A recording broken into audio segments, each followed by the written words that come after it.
Welcome back to another episode of True Crime Untold Cases. I'm your host, Harper Quinn. Today, we journey to Cleveland, Ohio, where for years a neighborhood was haunted by a mysterious stench that residents complained about, but authorities dismissed. Behind the walls of an ordinary-looking house on Imperial Avenue, Anthony Sowell, a former Marine and registered sex offender, was hiding a horrific secret. Between 2007 and 2009, he lured, attacked, and murdered 11 women, preying on those society often overlooks. When police finally entered his home in October 2009, what they discovered would shock the nation and expose devastating failures in our systems meant to protect the vulnerable. Join me as we examine the case of the Cleveland Strangler and honor the women whose lives he took. The stench that permeated Imperial Avenue in Cleveland's Mount Pleasant neighborhood had become something of a local legend. Residents had complained for years about the foul odor, often described as rotting meat or death itself. The city sent inspectors, who blamed a nearby sausage factory. Some neighbors thought it might be coming from Ray's Sausage Shop, a family business that had operated there for decades. The owners of Ray's spent thousands on new plumbing, equipment, and grease traps trying to eliminate what they thought might be the source. But the smell persisted, year after year. No one suspected that the true source of that horrific odor was 12205 Imperial Avenue, a 2-story house with peeling paint where Anthony Edward Sowell lived. No one imagined that inside that house, bodies were decomposing, women who had gone missing, their disappearances largely overlooked by authorities and the community. It wasn't until October 29, 2009, that the truth would finally come to light. When police officers arrived at Sowell's home with an arrest warrant for rape and felonious assault, they discovered the first of what would eventually be 11 bodies. The house that neighbors had walked past countless times, holding their breath against the stench, had been a tomb for Sowell's victims all along. Anthony Edward Sowell was born on August 19, 1959, in Cleveland, Ohio. His early life offers some context, though certainly no excuse, for the monster he would become. Raised in East Cleveland, Sowell grew up in a household where abuse was commonplace. According to later court testimonies, young Anthony witnessed repeated sexual abuse of his nieces by his uncle. Some reports suggest he himself was a victim of physical abuse, though details of his childhood remain somewhat limited in public records. By his teenage years, Sowell was already showing disturbing signs. At age 11, he allegedly began sexually assaulting a 3-year-old female cousin. The assaults reportedly continued for 2 years. This early pattern of predatory behavior would prove to be just the beginning of his violent tendencies toward women. After high school, like many young men seeking structure and opportunity, Sowell joined the Marine Corps in 1978. He served for 7 years, receiving multiple commendations and achieving the rank of corporal before being honorably discharged in 1985. By all accounts, his military service appeared to be a period of relative stability in his life. He worked as an electrician and earned a Good Conduct Medal along with other service awards. Fellow Marines later expressed shock that the disciplined servicemen they knew could commit such heinous crimes. But whatever restraint military life may have imposed on Sowell's darker impulses didn't last long after his return to civilian life. In 1989, just 4 years after leaving the Marines, Sowell committed his first documented adult crime, a brutal attack that would land him in prison for 15 years. The victim was a pregnant woman who Sowell lured to his home. Once inside, he bound her hands, gagged her, and repeatedly raped her over the course of several hours. When he finally allowed her to leave, she immediately reported the attack to police. Sowell was arrested, charged, and ultimately pleaded guilty to attempted rape. He received a 15-year sentence in an Ohio state prison. During his incarceration from 1990 to 2005, Sowell was, by prison standards, a model inmate.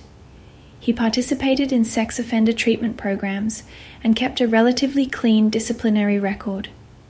The system, designed to rehabilitate offenders, seemed to be working in Sowell's case, at least on paper. This apparent rehabilitation would later factor into decisions about his supervision after release.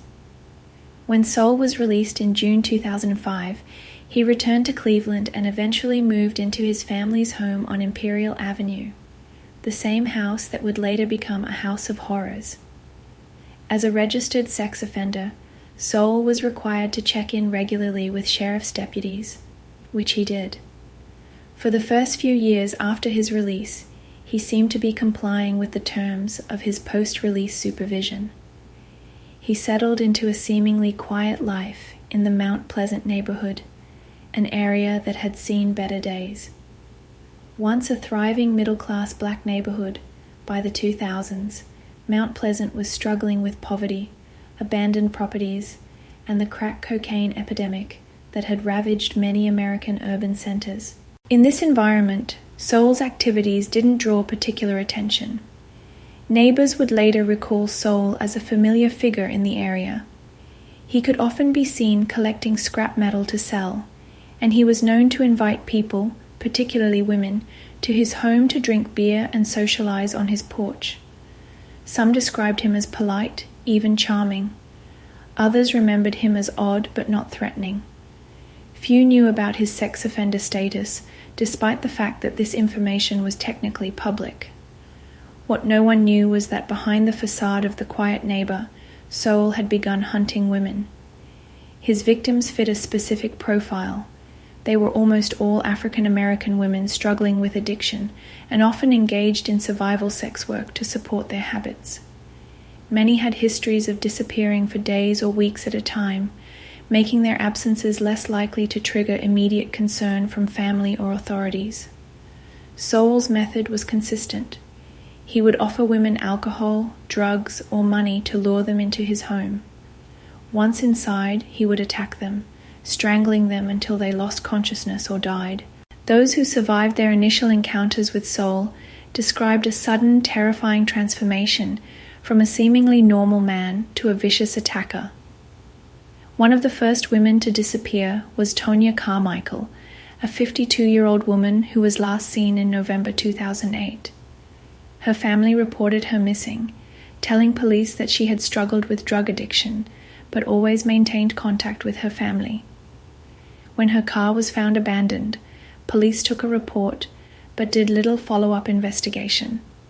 Her daughter, Donita Carmichael, would later become an outspoken critic of how police handled missing persons cases involving black women with addiction issues. Another victim, Nancy Cobbs, vanished in April 2009. Her family put up missing person posters and repeatedly contacted police, but again, little was done to locate her.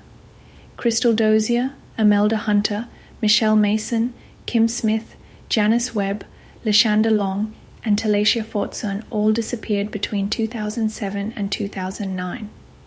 In most cases, their families reported them missing, but the investigations went nowhere. These women might have remained among Cleveland's anonymous missing, if not for an encounter that Sowell couldn't control. A woman who escaped and was determined to see him brought to justice. On September 22, 2009, a 36-year-old woman accepted an invitation to drink with Sowell at his home. What began as a seemingly casual social interaction quickly turned violent when Sowell suddenly attacked her, choking her and raping her as she faded in and out of consciousness. Somehow, she managed to escape when Sowell left the room momentarily. Despite her trauma, she immediately reported the attack to police. The response to her report would later become a point of significant criticism for the Cleveland Police Department. Despite the victim's detailed account, physical injuries consistent with her story, and Sowell's status as a registered sex offender with a previous conviction for a similar crime, the case moved slowly through the system. It wasn't until October 29, 2009, more than a month after the attack, that police finally arrived at Sowell's house with an arrest warrant. When officers entered the property, Sowell wasn't home. But what they found inside would shock even the most seasoned investigators.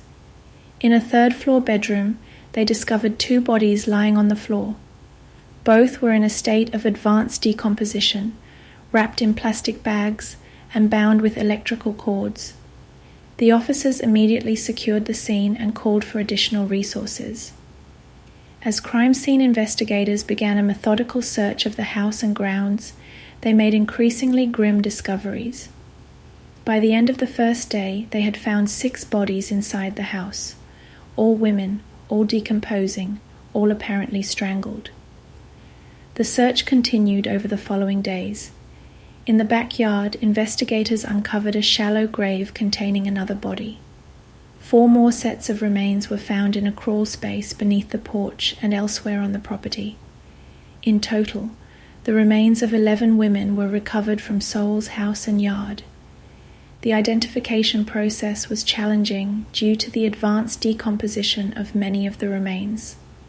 Forensic anthropologists and the county medical examiner's office worked diligently to identify the victims through dental records, DNA, and other forensic techniques. Eventually, all but one of the victims were identified: Crystal Dozier, Tashana Culver, Lashonda Long, Michelle Mason, Tonya Carmichael, Nancy Cobbs, Imelda Hunter, Janice Webb, Kim Smith, and Talasia Fortson. The 11th victim remains unidentified to this day. The medical examiner determined that all of the women had been strangled to death. Most showed signs of having been bound at the wrists and ankles. The time of death for the victims ranged from weeks to years before their discovery, suggesting that Sowell's killing spree had continued uninterrupted since shortly after his release from prison in 2005. As news of the discovery spread, the community reacted with horror and anger.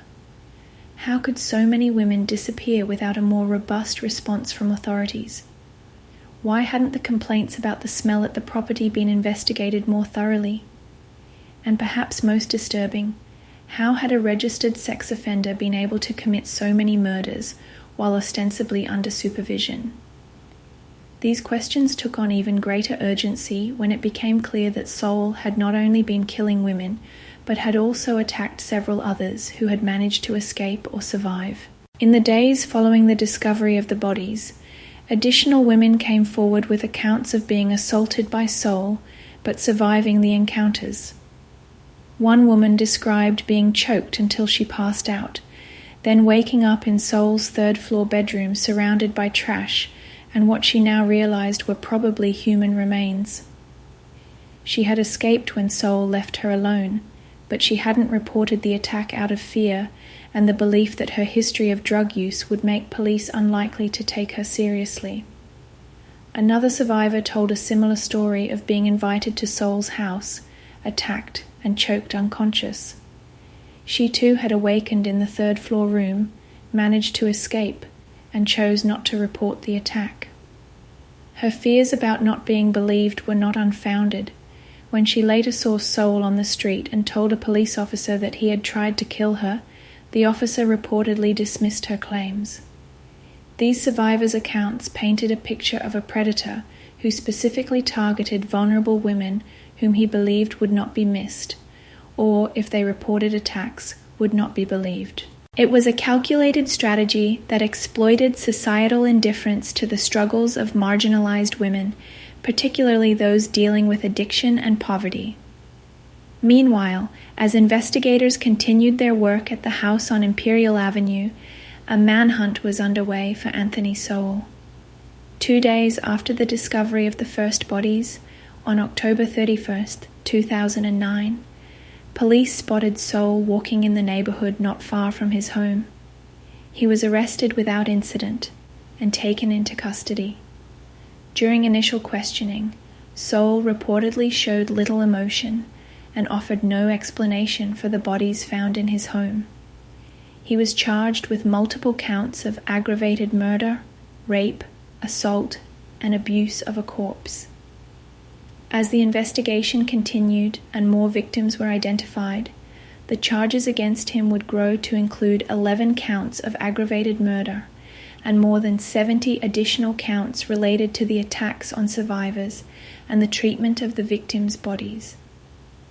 The house at 12205 Imperial Avenue, now a confirmed crime scene of unimaginable horror, became the focus of intense investigation.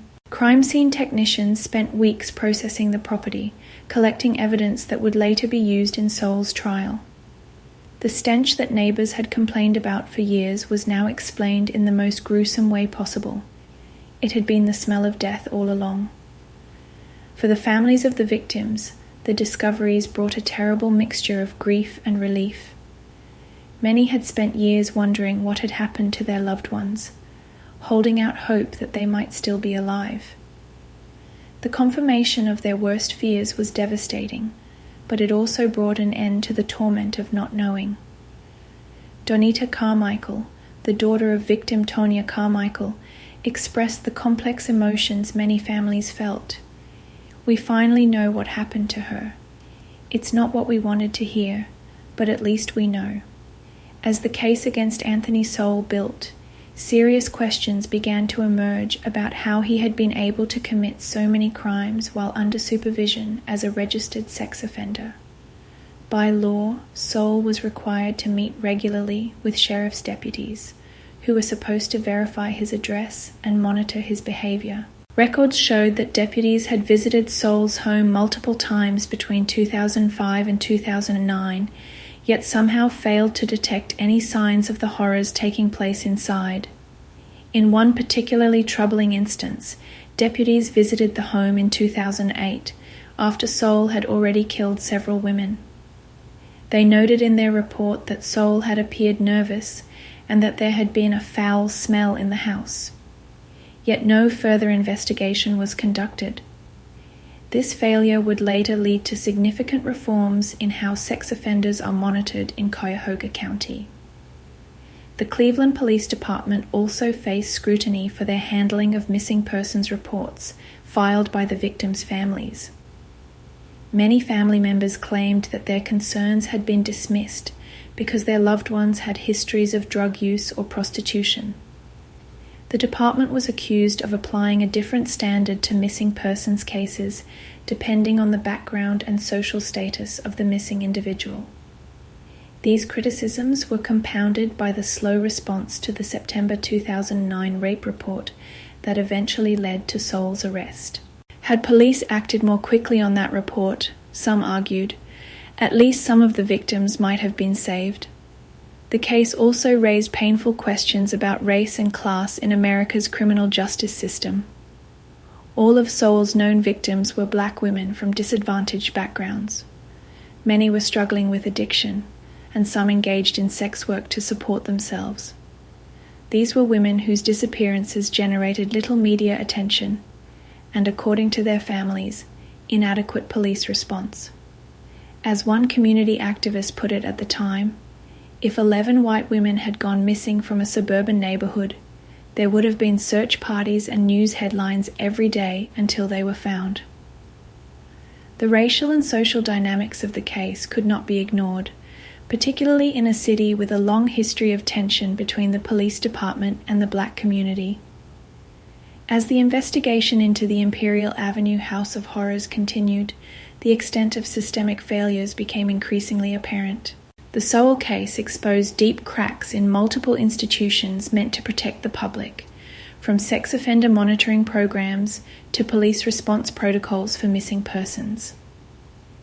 In December 2009, Cleveland Mayor Frank Jackson ordered a complete review of how the city's police department handled missing persons and sex crimes cases. The resulting report, released in 2010, revealed troubling patterns. Officers often failed to follow up on missing persons reports for adults, particularly those with histories of drug use or prostitution. Reports were frequently filed but then shelved with minimal investigation. The review found that in several cases involving Sowell's victims, basic investigative steps had been skipped entirely. Meanwhile, the community's grief and anger manifested in vigils, marches, and demands for accountability. family members of the victims formed support groups and became advocates for change. They spoke at community meetings and to the media about their loved ones, insisting that their struggles with addiction did not make their lives any less valuable or their murders any less tragic. Vanessa Gay, one of the women who survived an attack by Sowell, became an outspoken advocate. Despite her traumatic experience, she courageously shared her story publicly. "I was an addict, yes," she told reporters, "but I was still a human being. We all were, and we deserve to be protected." As the case moved toward trial, prosecutors built what appeared to be an overwhelming case against Sowell. Physical evidence from the crime scene was abundant. DNA testing linked Sowell to the victims. Survivors were prepared to testify about their experiences, and the sheer number of bodies found in his home made any defense seem implausible.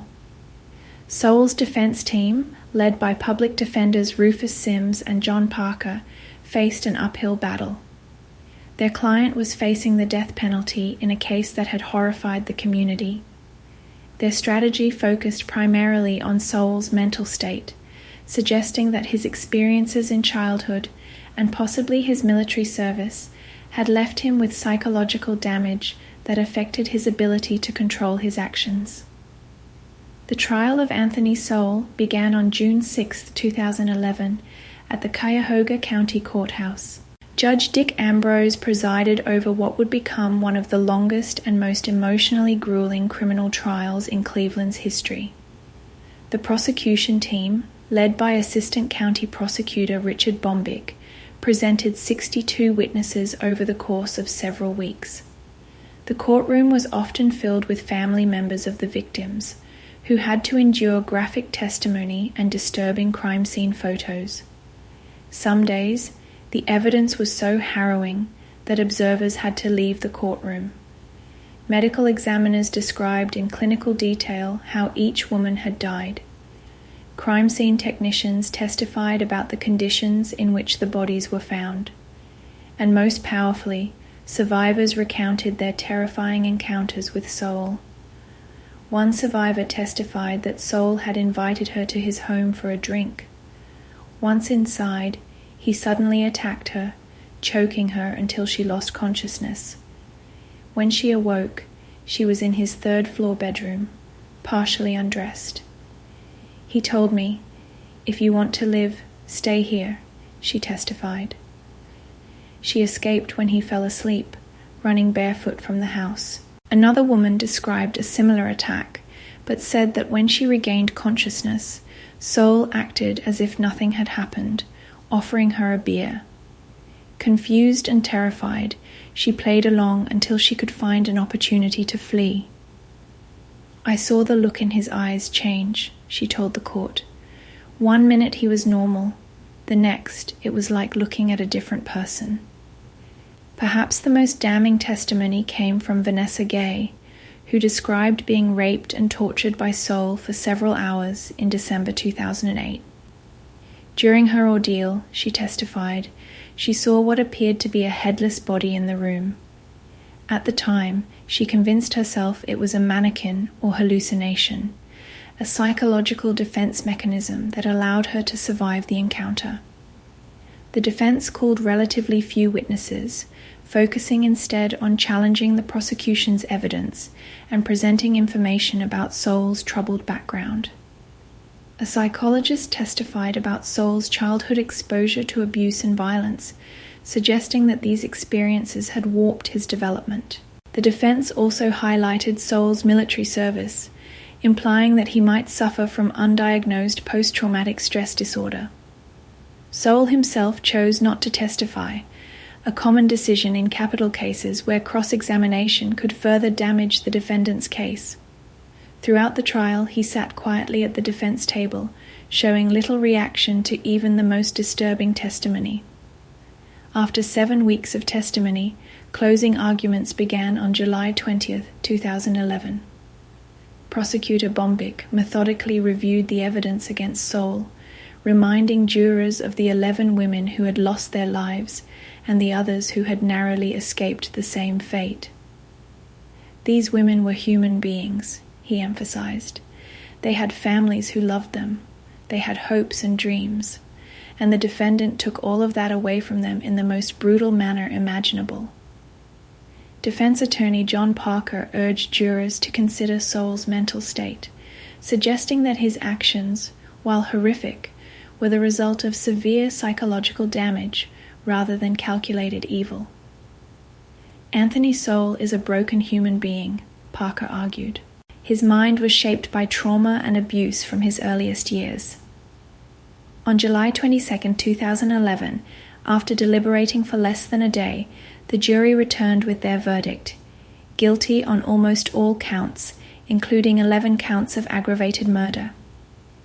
Sowell showed no visible reaction as the verdicts were read, while family members of the victims wept quietly in the gallery. The trial then moved to the penalty phase, where the same jury would decide whether Sowell should receive the death penalty or life in prison without parole. This phase allowed the defense to present mitigating factors that might argue against a death sentence. During this phase, the defense presented additional testimony about Sowell's childhood, including evidence that he had witnessed repeated sexual abuse in his home and may have been a victim himself. They also introduced medical testimony suggesting that Sowell had suffered brain damage, possibly from a heart attack he had experienced while in prison for his 1989 rape conviction. The prosecution countered with victim impact statements, powerful testimonials from the families of the murdered women about the devastating effect of their losses. Daughters spoke of mothers who would never see them graduate or get married. Mothers spoke of daughters they would never hold again.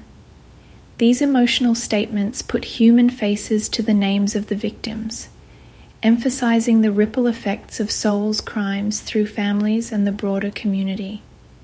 On August 10, 2011, the jury recommended the death penalty for Anthony Sowell. Judge Ambrose formally imposed this sentence on August 12th, stating that the aggravating circumstances of the crimes far outweighed any mitigating factors. Sowell was sentenced to death for each of the 11 murders, plus more than 200 years for the assaults on the surviving victims. At his sentencing hearing, Sowell was given the opportunity to speak. In a brief, rambling statement, he offered no apology to the victims' families. Instead, he complained about his legal representation and the media coverage of his case. His lack of remorse reinforced for many the justice of the sentence he had received. Following the trial and sentencing, the house at 12205 Imperial Avenue stood as a grim reminder of the horrors that had occurred there.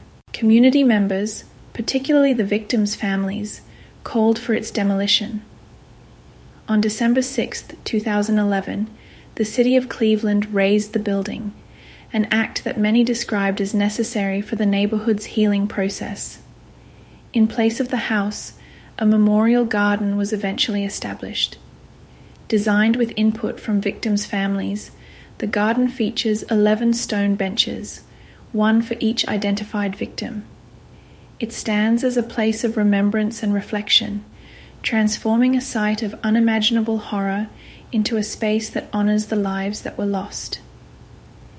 The aftermath of the Sowell case brought significant changes to how Cleveland and Cuyahoga County handle missing persons cases and sex crimes. The Cleveland Police Department overhauled its protocols for responding to missing persons reports, eliminating distinctions based on age or lifestyle factors. New training programs were implemented to address implicit bias in policing, particularly as it affects marginalized communities. The county also reformed its sex offender monitoring program, implementing more rigorous home inspections and better communication between agencies. Deputies conducting compliance checks now receive more extensive training on what to look for and when to escalate concerns. Perhaps most significantly, the case led to the creation of a dedicated task force to review unsolved homicides and missing persons cases involving women. This initiative acknowledged the pattern that the Sowell case had exposed, that crimes against women, particularly women of color, and those struggling with addiction had not always received the attention they deserved. For the survivors of Sowell's attacks, the years following the trial brought continued challenges. Many struggled with post-traumatic stress disorder, addiction issues exacerbated by their trauma, and the knowledge that their earlier reports had not been taken seriously. Some found purpose in advocacy work, speaking out about violence against women and the need for more responsive systems. Vanessa Gay, whose testimony had been so crucial at trial, became a particularly powerful voice. In interviews and speaking engagements, she emphasized the humanity of all Sowell's victims and survivors. "We weren't just addicts or prostitutes," she often said. "We were daughters, mothers, sisters. We were people who deserved protection and justice." The families of the murdered women also found various paths forward. Some channeled their grief into activism, working with organizations focused on missing persons or violence against women. Others established scholarships or community programs in memory of their loved ones. All continued to grapple with the knowledge that more responsive systems might have saved lives. For the broader Mount Pleasant neighborhood, the Sowell case represented both a trauma and a turning point. The community had to reconcile with the fact that such horrors had occurred in their midst, undetected for years. But the case also galvanized community organizing and advocacy efforts, leading to increased investment in addiction services, support for vulnerable women, and community policing initiatives. Anthony Sowell's case continued through the appeals process, as is standard in capital cases. His attorneys filed numerous appeals, challenging various aspects of his trial and sentencing.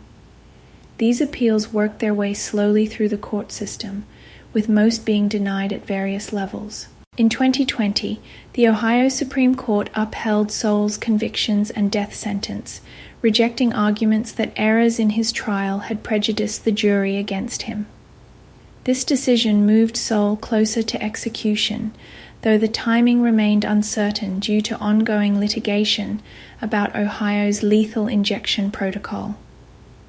The question of whether Sowell had other victims beyond those found at his home remained open. Investigators reviewed unsolved murders and disappearances in areas where Sowell had lived, including during his time in the Marines. While no additional cases were definitively linked to him, authorities acknowledged the possibility that the full extent of his crimes might never be known. On February 8, 2021, Anthony Sowell died in prison at the Franklin Medical Center in Columbus, Ohio. According to prison officials, his death was due to a terminal illness, later reported to be an illness related to COVID-19. He was 61 years old. For some of the victims' families, Sowell's death brought a measure of closure. Others expressed disappointment that he had died of natural causes rather than by execution, feeling that he had escaped the full justice the courts had determined he deserved. Regardless of how Sowell's life ended, his crimes left an indelible mark on Cleveland and on the national conversation about how society values or fails to value the lives of marginalized women. The case highlighted how vulnerabilities like addiction, poverty, and involvement in sex work can make individuals targets for predators, particularly when systems designed to protect them operate with implicit biases. The 11 women who lost their lives to Anthony Sowell, Crystal Dozier, Tishana Culver, Lashonda Long, Michelle Mason, Tonya Carmichael, Nancy Cobbs, Imelda Hunter, Janice Webb, Kim Smith, Talasia Fortson, and the still unidentified 11th victim were more than just names in a gruesome case. They were individuals with full lives, loved by families and friends who continue to mourn their loss. Perhaps the most enduring legacy of the Imperial Avenue murders has been a greater recognition of the need to value all missing persons equally, regardless of their background or circumstances. As Donita Carmichael, daughter of victim Tonya Carmichael, put it in an interview years after the trial, My mother's life mattered. All their lives mattered. And if there's anything good that can come from this horror, let it be that we never again ignore when our most vulnerable citizens go missing. The Memorial Garden on Imperial Avenue stands as a testament to this commitment. 11 stone benches in a peaceful setting, replacing what was once a house of unspeakable horrors. It's a place where family members can remember their loved ones, where the community can reflect on lessons learned, and where visitors are reminded that behind every name in every crime story is a human being whose life had value and meaning. The case of Anthony Sowell, the Cleveland Strangler, remains one of the most disturbing chapters in American crime history. It's a story of monstrous evil, but also of systemic failures, of lives cut tragically short, and ultimately of a community's resolve to ensure that such horrors never happen again undetected. In that resolution, there is at least some measure of meaning in the midst of such senseless tragedy. As Cleveland journalist Regina Brett wrote in the aftermath of the case, "The women of Imperial Avenue deserved better in life. The least we can do is ensure they get better in death. Better investigations when women go missing, better responses when they report assaults, and better memorialization of the full humanity they possessed, but that their killer tried to erase. Today, the memory of the Imperial Avenue victims lives on not just in the memorial garden that replaced Sowell's house, but in changed policies, in community organizations, and in the ongoing work of those who advocate for missing persons and survivors of violence. Their stories, though ending in tragedy, have helped to illuminate dark corners of our social systems and pushed us toward a more just and responsive approach to protecting vulnerable members of our communities."